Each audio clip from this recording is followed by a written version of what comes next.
my gorgeous queen. It is that time of the year when it's feeling a little bit gloomy out, a little bit cold. Maybe you're struggling with that motivation. You're feeling a little bit low confidence, but you have a big trip coming up. All those things. I have the perfect solution to cure your winter blues. The 14-day spring break Pilates challenge at my Pilates studio and app Sweaty Studio. I worked with you guys to come up with this challenge. So it is literally community made. It is 14 days of Pilates and stretches made for beginners, intermediate, and advanced levels. I have classes for everybody. All of the workouts are low impact and blend feel good affirmations with that low impact empowering Pilates movement. Classes have minimal to no equipment that is needed and can be done in small spaces. So if you're on the go, you have limited room in your apartment to stretch out that leg, these workouts are perfect for you. And I made it super tropical vibes to give you that little boost of sunshine in your day to brighten wherever you are. All you have to do to sign up is go to sweatystudio.com/pages/challenges and just click on the March 2023 Spring Break Challenge. I am literally so excited to do this challenge with you. I just did day one today and I'm already feeling so freaking strong. So feel free to hop on in wherever you are and let's move and groove our bodies together. I will see you on the mat. Hello. Welcome to the Healthy Be Human podcast. My name is Callie. I'm your podcast host, and I am so excited to have you here today listening to today's episode on all things balanced, healthy eating on a budget. Oh my gosh, I am so excited for today's topic. You guys requested it, and I cannot wait to dive right in. But before we get started, we always start things off with a little self-check-in. If you're new to the show, a self-check-in is basically a couple of questions. Think of it almost like just like journal prompts in a way to get you recentered and ready to enjoy and get the most out of today's episode. So wherever you are, if you're walking, working, driving, take a big deep inhale through your nose. Fill up your lungs with lots of glowing, confident energy and air. And then exhale through your mouth, sighing out anything that is tense in your body, in your mind. Just let it go. And then whenever you're ready, ask yourself, how am I feeling today? Answering this question with zero judgment, just becoming aware of the emotions and the feels running through the bod. And now ask yourself, okay, why do I feel like this? Maybe something happened, maybe nothing happened. Just becoming aware of a potential cause. Now, asking yourself, okay, what is something that I can eliminate from my day that is not serving me and making me feel good? And now ask yourself, what is something I can add to my day to make it a little bit better? Maybe it's going on a walk, doing a workout, listening to the podcast. It could be anything.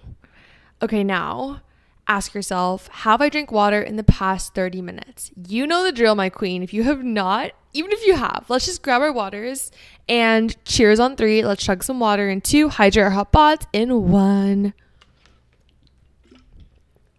Okay, I added electrolytes to my water, and wow, I have to say I like drinking water 1,000 times more with electrolytes. It's so good.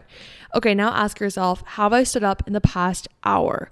If you haven't, honestly, even 30 minutes. Stand up, shake out those legs, shake out the arms, get the blood flowing, and resume listening to the podcast.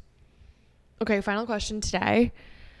I want you to ask yourself, what is something that I am struggling with at the moment in my life? It's a 2-part question.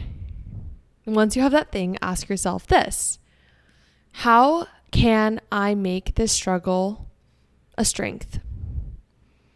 I know it's a really weird question, but anytime we're going through something, look at a positive in the moment, something that you can take out of that struggle, because a lot of times our struggles shape us.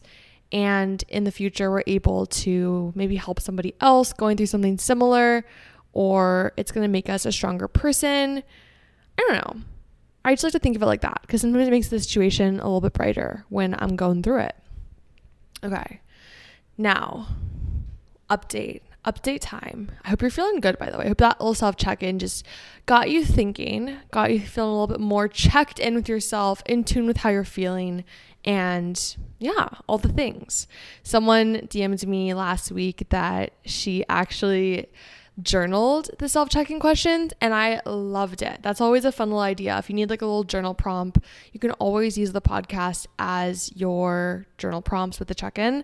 And I like to journal, and when I have a question, I will write down my answer, and then I will kind of continue asking myself questions based off of what I answered, and I just end up getting really deep and figuring all that stuff out about myself while I'm journaling. So it's almost like my own little therapy session I do for myself when I journal. So that's a little idea. If you need help with some journaling, that's always a great place to start. I always joke that one of the funniest times of my life with journaling was when I was flying to Hawaii, and it was last March. It was like a 12-hour flight. I was flying from New York City, a direct flight, you guys. It was actually insane. And there was no Wi-Fi on the plane, and I was like fully planning to work the entire plane ride. Of course, I didn't get to, so I ended up journaling, you guys, for like, I think it was like 6 hours or 7. It was actually insane. I had so many just like epiphanies and realizations and business ideas and just ideas in general. And I love journaling. I actually journaled this morning when I was doing my quiet time, and it was honestly really cool. So I want to get back into it. So I'm rambling, but if you've been thinking about journaling, there's really no harm in journaling. Like, only good stuff can come out of it. Realizations can come out of it. Brain dump things that are in your mind feeling like clutter. It's awesome. Okay. Anyways, this episode is not about journaling, but journaling can help the topic of the episode. But you guys, before we get into the topic, update time. Wow. It is currently the day before I released this. So if you're listening on the day I dropped this episode, I'm recording this on Tuesday.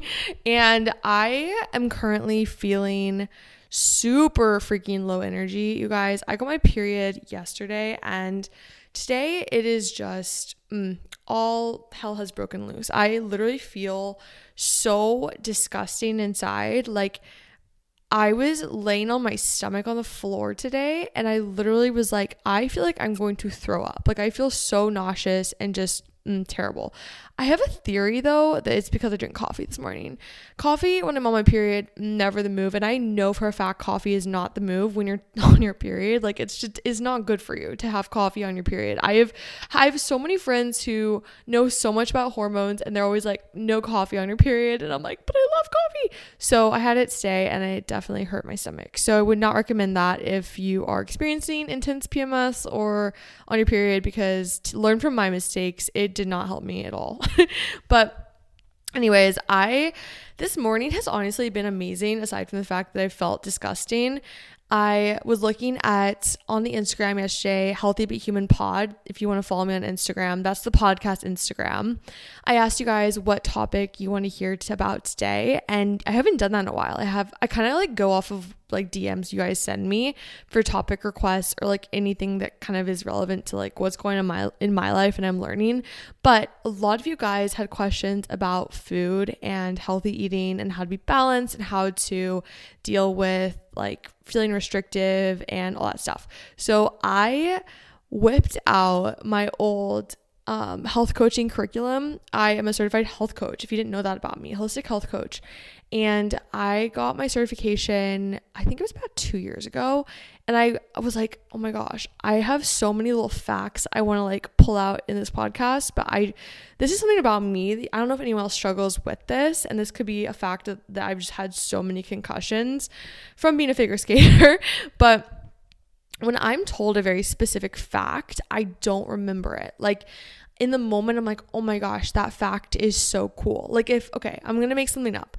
Let's just say that someone told me like 10% of beluga whales have blue eyes. That's literally not true. I made that up on the spot. But if I read that fact, I would not remember it. Like, after a couple hours, like I would just completely forget the statistic. I'd be like, okay, wait, I think that it's 10%, but I don't know. So that's one thing about me, is like I'm pretty good at remembering overarching ideas, but really specific facts, I think I have short-term memory loss, you guys. When I was in college, Quizlet was my best friend, and then I'd take the test and just forget everything. So I don't know, maybe that's just like my learning style, because with Pilates and stuff, like I remember things really well, but it's more of like a hands-on approach to training. But it's also like I'm doing that every day. So I don't know if it's like repetition. I don't know, you guys, I'm rambling once again. But I had such a fun time today going back into my old curriculum, looking at old notes I took, all this stuff, and whipping out some facts for you guys for our topic. And anyways, I can't wait to get into it. But one more little update. I am currently doing the 14-day spring break Pilates challenge at Sweaty Studio. Yes, I myself am taking the challenge. It's my own challenge. I do my own Pilates workouts. I literally love them. And I know I'm a little bit biased, but my workouts, I created them because I couldn't find any workouts that I actually really enjoyed and had all the elements that I needed in a workout. I blend affirmations to include that mindfulness and self-love and positivity into your workout. I blend affirmations with low impact, feel good Pilates movement. I also sprinkle in some bar here and there because I also used to teach bar at Pure Barre back in the day, you guys. So I love bar. And I made this challenge 14 days. I have 2 different levels to it as well. So I want to make this challenge accessible for anyone. If you're new to Pilates, if you've been doing it for a while, it is tropical themed also. So if you need a little sunshine boost in your life, this challenge is going to give you that. And I have been kind of alternating between the beginner and the intermediate advanced track just because I started my period. This is a whole thing that we'll get into more of today. I cycle sync my workouts. My studio, Sweaty Studio, has cycle syncing plans on it. Basically, if you're new to cycle syncing, I have previous episodes about that with my friend Maddie Miles. She's a hormone expert and she chats all about that stuff. So if you need more insight, I have some episodes back in the day on this podcast. I'll have to have her back on the show soon though. But you guys, I basically work out with my cycle. So if I'm feeling like I'm on my period right now, so I'm obviously feeling pretty low energy, just kind of like disgusting inside. So I'll do more slow paced classes. I have period friendly Pilates classes that I film while I'm on my period on the studio. I will take those. I'll do more stretching. I'll go on walks. And anyways, I've been doing the beginner level of the challenge this week because I personally I just need the slower, just a little bit more slow paced chill classes. Obviously, if you're a beginner and you're new to Pilates, those classes are meant to be a challenge for you. I've just been doing Pilates for years now, so I am just listening to my body and doing what I need to do. But if you're a beginner and you're trying to cycle sync your workouts and you find that the beginner classes are still too much, if you're in your menstrual phase or you're feeling low energy, I'd always recommend just swapping it out for a stretch instead or going on a walk. Anyways, I'm loving the challenge. I hope that everyone else who's taking it with me also does. And if you haven't joined already, you can sign up in the show notes and get right into it. It's 14 days and you can do it. It'll be accessible for all of March. So hop on in at any point. And yeah, I totally did not mean to go into full-blown Callie ad mode, but I work my butt off to create these challenges for you and I'm proud of them. So I'm going to share them with you. But you guys, those are the updates. I have friends coming to visit me this weekend. I'm literally so ecstatic. It's one of John's best friends. He's coming to town, and then my best friend's coming to town, and she's bringing her puppy.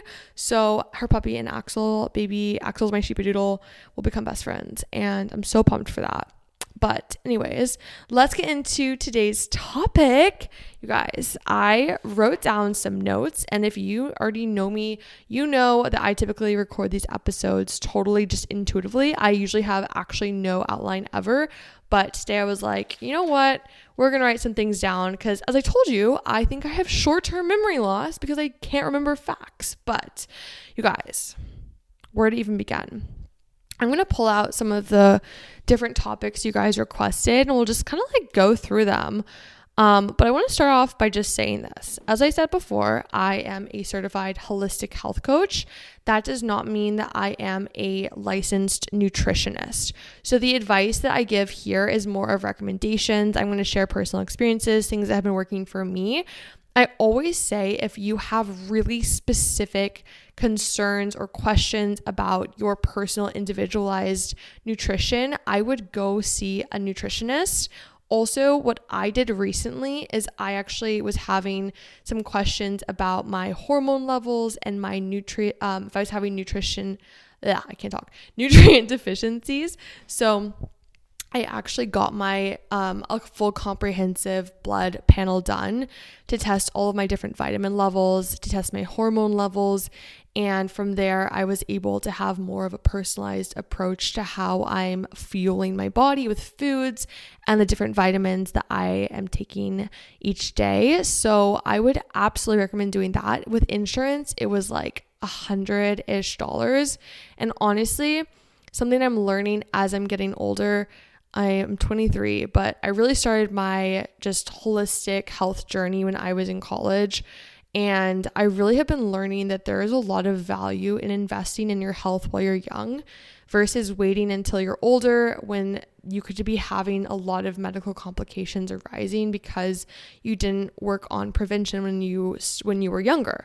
So that's one thing I really have learned, and even talking to a lot of different experts over and over again, there's just the same theme of invest in your health. There's no downside to investing in your health. And I totally understand that a lot of people are not able to access some of the medical tests and stuff. I get it. They're freaking expensive. But I can say for a fact that the vitamin panel was such a great investment. And I think I went to like a med spa and John actually found it. But if you look up online, like med spas, and you can just call around and see if they have an all comprehensive vitamin panel. But yeah, so I had one girl ask me like vitamins I recommend, and that's why I wanted to talk about that, because I don't take a multivitamin anymore, because once I took the actual panel, I learned that I was deficient in like iron, magnesium, vitamin D, vitamin C, a lot of different things. And basically now I just take those specific vitamins and I don't take a multivitamin just because like I know what specifically I need to work on adding into my body. But the multivitamin I used to take was the Ritual 18 plus women's vitamin. And I did like it, but my doctor said that I think there was like an ingredient in it that isn't good. I forget what it is. It might be boron. So definitely check on the ingredients, you guys. And speaking of ingredients, guys, I am upset. This is unrelated to nutrition, but today I found an article about tampons and pads. This is like old news kind of. It was in August this article came out, but there's a brand called Elle, and they have like supposedly 100% organic tampons and pads, and I literally all my products were Elle, and apparently there's a cancer causing ingredient, titanium dioxide, in these products. So if you use this brand or any brand, check your products for this ingredient, because apparently it can cause like cystic, sorry, I'm like literally reading this article. I'm telling you, I forget like very specific facts very quickly. But anyways, there's an article it's Medium. That's the outlet I found this on. And anyways, I'm so upset. That's like all I used. But okay. Check your ingredients. That's the big lesson there. Okay. Anyways, oh wait, also, I'm really upset because I was also using like Olaplex shampoo and conditioner, and there was like a specific Olaplex that had a cancer-causing ingredient. This is like a couple years ago. And then my dry shampoo I always use, Batiste, also has a cancer-causing thing in it. I'm like, guys, when is this going to end? Does everything we use have cancer-causing ingredients? But that's just where sometimes I'm like, okay, you can't win. But anyways, that was like a little tangent. I was like very frustrated about this morning. I was like, okay, this is unfortunate. But moving back to food, I want to first talk about just some simple hacks that I have been using to eat healthy foods while not spending a bajillion dollars at the grocery store. Because I know a lot of you guys listening are in college, or you're post-grad, or you just don't want to spend a bajillion dollars on food. I get it. Something that is actually a hack that I started doing in college is getting frozen food. Like, I'm not talking about like pre-made frozen meals. I'm talking about like frozen vegetables. I don't have a family. Well, I do. I do have a family, but I live with just my boyfriend and my dog. So I'm typically cooking for either myself or me and John. And I don't like, if I get an entire thing of broccoli, like a broccoli head, I typically will throw away most of it because I'll use part of it for a meal and then the rest of it will just go bad really quickly. So I was finding this issue actually in college at first. I was like, why does everything I buy go bad so freaking fast? So I started doing a little research and I figured out that frozen foods like frozen vegetables and frozen fruits are actually not bad at all. In fact, freezing can actually preserve nutrients in the food, so it can be a little bit fresher. And what I'll typically do is I'll stock up on different vegetables that can go into a bunch of different meals. So a lot of my friends, I always say they're actually amazing chefs. For some reason, all of my friends are so good at just whipping up random recipes out of nowhere, out of like anything in their fridge. But one of my friends told me, she's like, Callie, you need to have just like a handful of vegetables on deck. Because I always joke around that I'm terrible at eating vegetables. I love bread, I love my carbs, and I often struggle with getting veggies in my food group. So when I went to the doctor, they were like, Callie, you have high insulin resistance. You need to start eating more greens and more protein. And I'm like, okay, well, my issue is I like carbs so much and I was struggling. So my friend Delilah, she was like, Callie, she's actually been on the podcast before. Shout out to Delilah. She was like, Callie, you need to have the veggies on deck. So something I've been doing now is I got frozen broccoli. I got frozen cauliflower. I got frozen kale or something. Yeah, I think it was frozen kale or frozen spinach. And what I'll do is I'll literally just like defrost it in a bowl in the microwave, or you can just put it in like hot water and let it thaw. And then I'll add it to all sorts of things. So little add-ins. I think of veggies like add-ins. Like today, I was making eggs in the morning. I was not feeling my typical yogurt bowl this morning. I was like, okay, let's make some eggs. And I was like, okay, I could either just eat eggs, get just protein, but I could also make a little quick addition and just add in some veggies. So what I did is I had mushrooms on deck, and I had kale. I had baby kale. So I just added mushrooms and baby kale into the eggs, and voila, a very simple meal. Okay. Other hack. Also, I'll just add it into like different like pastas. I'll add my veggies into like, I'll just saute some kale on the side. It's actually very simple is what I'm finding. Something else that has really helped me in the frozen food department is bulk cooking. So if I'm going to make a delicious meal, let's say me and John are like, let's have a little date night. Let's cook this curry dish. What we'll do is instead of just cooking the dish for 2 people, we'll typically double the recipe, and we will save half of the meal and freeze it. Literally freezing everything is a game changer, because I find I'm a very like picky food eater when it comes to eating 2 meals in a row, except when it comes to yogurt bowls. You guys, I love my yogurt bowls. Today was a weird day. I was like not in the mood for my yogurt bowl, but I've been eating it like every single day for breakfast. Aside from my yogurt bowl, I tend to not want to repeat meals.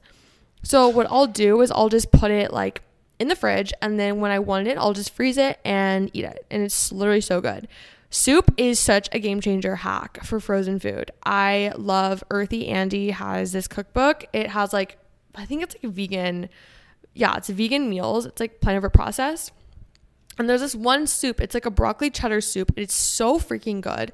And it has so many vegetables in it. It's very easy to make.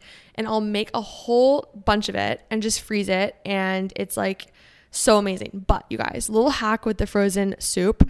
Do not put all the frozen soup into one container, because whenever you want to eat it, you have to de-thaw the entire container. So I recommend getting a bunch of different small, like 1 portion size to-go containers and just adding the soup in each of those. So it's like 1 soup in a container for 1 meal, 1 in the other. Makes the de-thawing process so much faster. I'm also very impatient, so when it comes to my food, I have to have like quick recipes and quick foods to eat, and that is such a hack. Speaking of being impatient, when I'm hungry, I'm literally a bear, and something I'm learning as I am educating myself further in the nutrition world is the importance of having my meals pre-selected before I'm hungry. When I'm hungry, I am ravenous, and I swear I want to eat everything in sight. And if I go to the grocery store hungry, it's actually game over. Like I will eat every single thing, or I'll buy every single thing in the grocery store that's like a carb, or not carb, like something that gives me like quick energy because my blood sugar is like lowering quickly. I need like a little, like a burst. So I'm like craving all like the gummies, candy, all this stuff.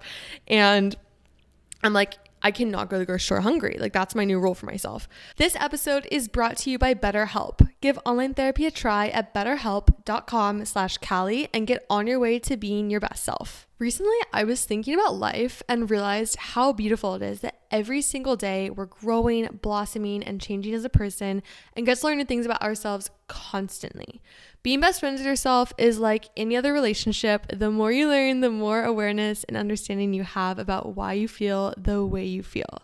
Therapy is all about deepening your self-awareness because sometimes we don't know what we want or why we react the way we do until we just talk through things. Last March, I had my first BetterHelp therapy session with a licensed therapist and quickly embarked on my journey to self-discovery that helped me heal my deep-rooted limiting and false beliefs that were really holding me back from becoming that best version of myself. So if you're thinking about trying therapy, I definitely recommend giving BetterHelp a shot. You can do your sessions from literally anywhere. I would literally go do them in my car, and they offer super convenient and flexible hours to fit with your schedule no matter what's going on. Just fill out your brief questionnaire to get matched with your licensed therapist, and you can switch therapists at any time for no additional charge. Discover your potential with BetterHelp. Visit betterhelp.com/Callie today to get 10% off your first month.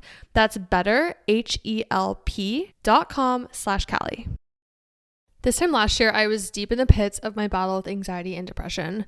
My mental health struggles affected literally every area of my life, from struggling to get out of bed in the morning to leaving my house for coffee with a friend. It was rough. I knew I couldn't keep letting my struggles control my life, so I started to fight head on by adding healthy habits like Headspace into my life. Headspace has the world's largest library of content with over 1,000 hours of clinically proven mental health exercises, from guided meditations, mindfulness practices, breathing and calming exercises.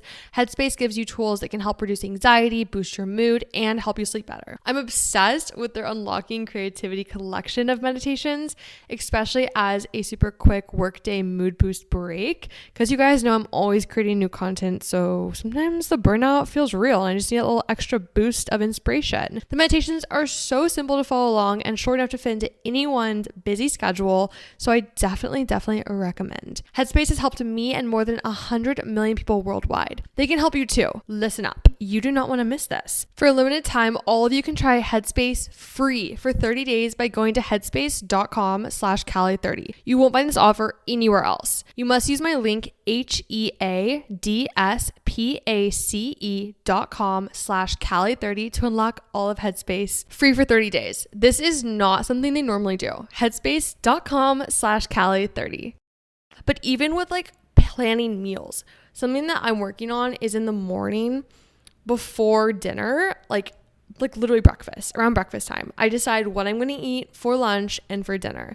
And then if I need the ingredients, I'll go to the store and get them before lunchtime, so I'm not just like dying hungry when the time comes. That's another little hack for you also. Also, having meals on deck. So like I said, the frozen food is so key and crucial, because if you do run into those days when the hunger hits you and you don't have anything pre-made or ready to go, frozen food, just freaking put in the microwave, thaw it, and it's good to go. So that's a little hack for you as well. Also, for my budget gals, if you're listening and you're like on a budget, I'm on a budget when I eat food, is I find if you like the outer layer of the grocery store, if you stick to the outside aisles, it's so much more affordable. It's when you go into the actual aisles that have all of like the prepackaged like snack food, like all, I don't know, like granola bars, all that stuff, it's when it gets more expensive. I've noticed that when I shop for like if I go to the grocery store and I'm like, okay, I have a recipe and I'm just going to get like these vegetables, I'm going to get this protein, I'm going to get like some yogurt, whatever, my overall bill is so much cheaper than when I'm like going to the store. Like, okay, example, last week I went to the store and I had no idea of what I was going to buy. I was hungry, so it was just game over.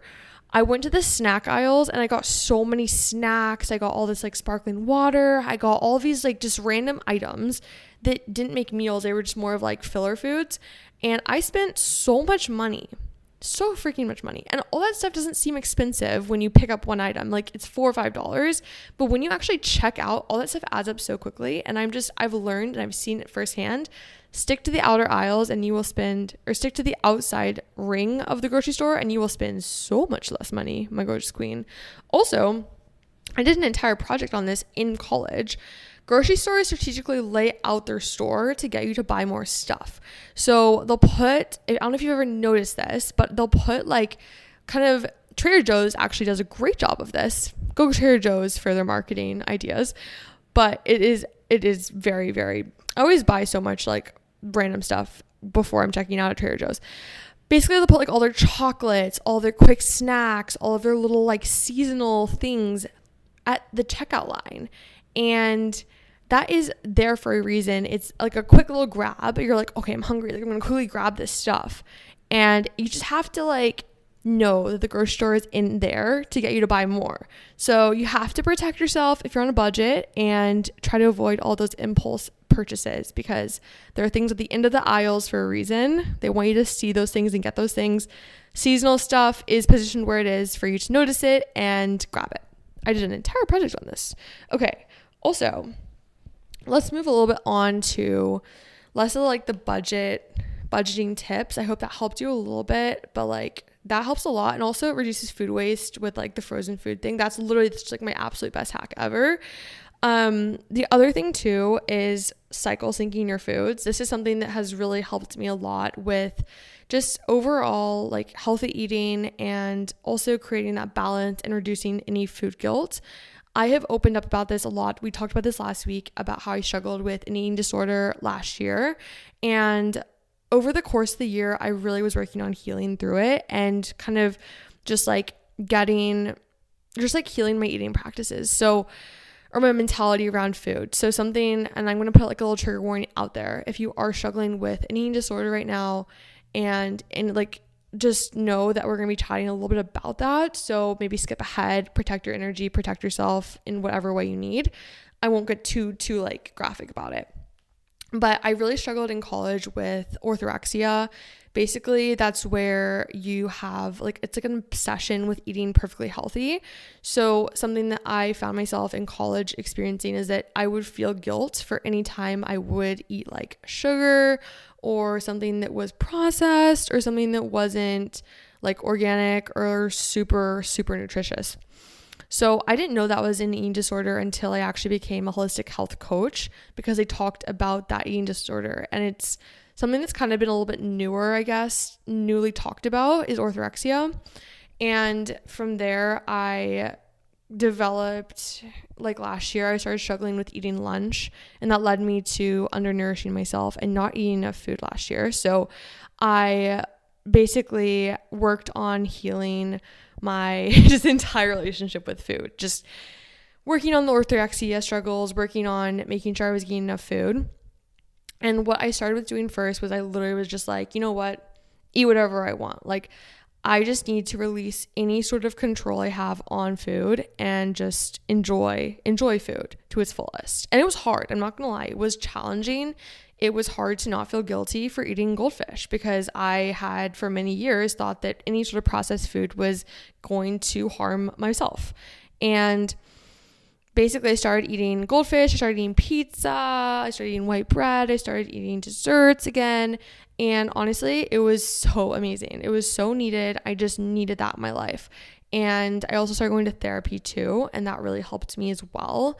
So I'm also not giving you guys like I cannot speak on what to do to help your eating disorder get better. That's just what I found helped me. So I always recommend going to a doctor, a nutritionist, a dietitian, someone who is very, very experienced with eating disorders, because for every single person it is different. And for me, it was just like I had so much just need for this control. And for me, it was like kicking that control was a game changer. I think also getting back into just mindful eating as well was a huge thing for me. So once I kind of like just allowed myself to have food freedom, I was finding myself experiencing a lot more bloating, a lot more gut issues. and I was having a ton of dairy again. I also in college stopped consuming dairy. And then when I was like, you know what, I'm going to eat whatever I want, I started having dairy again. And then I started having some gut issues, and I just felt really bloated, and I was having like some upset stomach stuff happen. And I was like, okay, now that we've kind of like broken down this just restriction, we've gotten that out of our life, we're going to start to work on eating in a loving way that makes me feel good.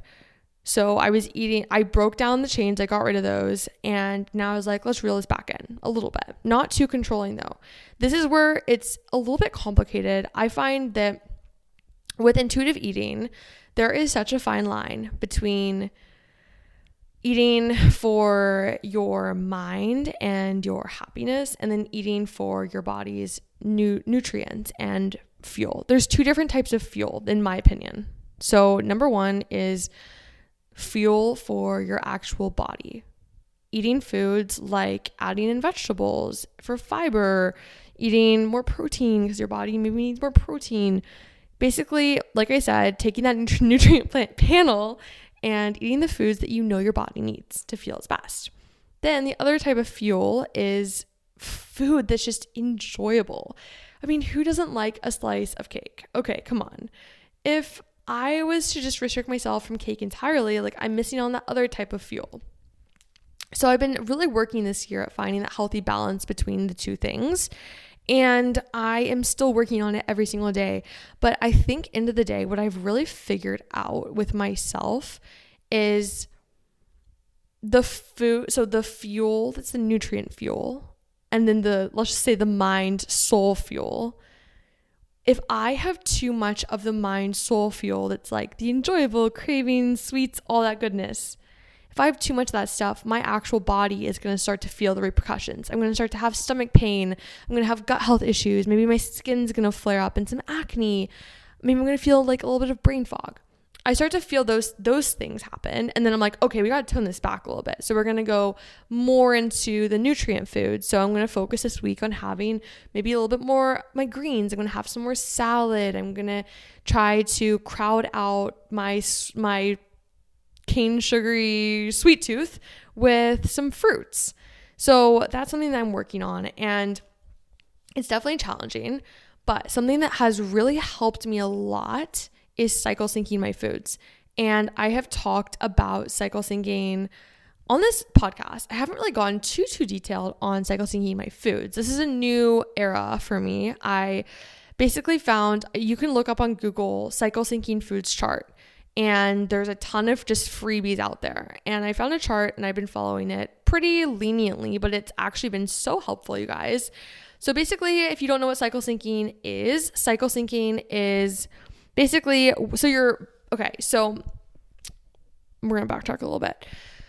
As a woman, you are going through 4 different phases of your cycle. And also, here's the thing. If you're on birth control, like a hormonal birth control, your body is probably not experiencing these 4 phases because the hormonal contraceptives actually blocks your ovulation. So if you're on like the pill, it's going to create like a fake period. And that is one thing to know about cycle syncing, is you are most likely not ovulating if you're on that hormonal contraceptive, but that does not mean you cannot cycle sync. So we'll get into how to cycle sync if you are on birth control, but this is how to cycle sync if you are not on a birth control. Basically what it is you have 4 different phases. You have the menstrual phase, which is when you're on your period. Follicular phase comes after your period. That's when your body's starting to prepare to release the egg for ovulation. Ovulation is about 3 days long. That's the next phase. And then after that is the luteal phase, and that's when your body starts to prep itself for releasing the uterine. I can't talk. You guys, I'm so sorry. That was like actually a word vomit and a half. Basically, the luteal phase is when your body is rebuilding the uterine lining. So that's when you're prepping for your period if you are not pregnant. If you didn't get pregnant during the ovulatory phase, then you're going to experience the period. Okay? So basically with the cycle syncing, every different phase, your body is doing something different. So essentially you're eating to help balance your hormones during all these different phases. And I've been doing it now, and it's actually made such a huge difference, you guys. And I'm going to tell you kind of like what I've been doing. So basically, just so you guys know, I did some research on this actually before the podcast. So this is all from an article I found on Forbes. It's basically hormone fluctuations affect your energy, your mood, your appetite, and your sleep. So that is the whole purpose of cycle syncing, is to help prevent those intense hormone fluctuations, like the effects of them. So during the menstrual phase, which is the period, this is typically when you're bleeding, and when you bleed, you lose iron in your body. So it's really important to eat more iron-rich foods. Like you can eat nuts, lentils, meats, and also any foods that replenish that blood loss, like omega-3s. So some omega-3 examples are eggs and walnuts, which would make sense why I was craving eggs this morning, because I am on my period. And also vitamin B12 is good too for your menstrual phase. Follicular phase is, there's some of the foods that are good for it is fibrous foods, fermented foods. If you listen to my podcast, you probably already listened to our gut health episode with the founder of Health Aid. We talked a lot about fermented foods and the effects on your gut. So if you want to know more about fermented foods, listen to that episode. It's with Danya Trout. It's literally so good, you guys. So you want to eat more foods that are also high in zinc too. So like eggs, whole grains, and I cannot read my notes for this. What does this say? Helps support body as it prepares to release the egg. That's the whole point of these different foods in the follicular phase. Ovulatory phase is, like I said, when you ovulate. So it's really important to have a healthy gut. And one of those ways is to eat fiber-rich foods like quinoa, berries, and couscous. Fiber is the little key here. If you haven't noticed it, you guys, the luteal phase, this is where I can say fiber is so freaking crucial. I recently learned that as your hormones change, it can actually cause different things in your poop. So in your luteal phase, right before your period, about a week or so before, you might feel constipated. You guys, I did not realize that this was due to my hormone levels for years of my life. Basically, this is a little TMI, but when I found myself having digestion struggles, I was getting really bad acid reflux and heartburn. And I asked my friend Maddie about this. I think it was a couple weeks ago. And she was like, yeah, dude, that's because of your luteal phase. So basically during this phase, you are going to experience a lot of different strong food cravings. I noticed about the week before my period, I'm super hungry. And if you ever struggle with food guilt, I used to struggle intensely with food guilt. The week before my period, I would always feel so hungry. I just felt like I was just way more hungry than usual. And I'd feel so guilty about it. I was like, oh my gosh, I'm eating way more food than usual. I'm going to get fat, all this stuff. And now I'm like, dude, you need the extra calories. You need the extra food. It's really important to listen to your body, because your body, its signals, its hunger cues, its pains, it's all the feels that your body has is literally signaling things to you. So the phrase listen to your body is so crucial when it comes to making sure you're eating the right foods, you're eating the right amount of food for yourself, and it is a game changer. So intuitive eating is where it's at. If you want to know more about intuitive eating, definitely look it up. There's so many good resources about that. Intuitive and mindful eating actually changed my life, aside from cycle syncing. So definitely check those things out. But intuitive eating is essentially just really listening to your body and really understanding your body and what the different signals it's giving you mean. So moving back into the cycle syncing your foods with the luteal phase, you're going to feel those strong food cravings, and also you're rebuilding your uterine lining. So you need more fuel in your body. Your body is working. Also, it's important to have heart healthy fats like avocado, slow digesting carbs like sweet potatoes and beans. Like I said, you guys, there's so many food charts online. And I'm going to be honest, I don't cycle sync my foods, perfectly. I don't just eat the foods that it recommends during the phases.